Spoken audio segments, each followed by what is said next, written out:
Hi guys, kamusta kayo? Ako nga pala si Summer. Dear love, kahit wala ako sa tabi mo, lagi mong isipin na nandito ako para sa'yo.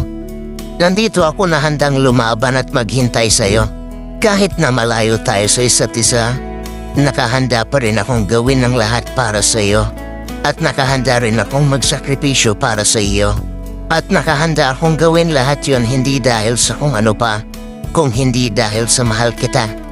Guys, ang pag-ibig, hindi lang basta isang emosyon na nararamdaman, kundi isang desisyon na dapat panindigan. Ang pagmamahal kasi, hindi lang dahil nararamdaman mo. Ginusto mong magmahal kaya dapat panindigan mo. Ang love kasi, hindi yan pansamantala na pwede mong ayawan ng bigla-bigla. Ang love dapat panghabang buhay yan. Bukod sa tiwala sa isa't isa, mahalaga ang komunikasyon sa isang relasyon.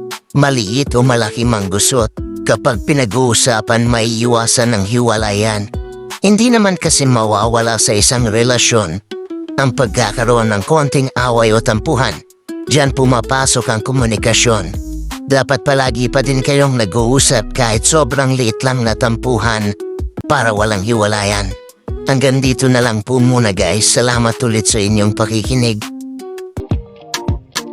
Thanks for watching.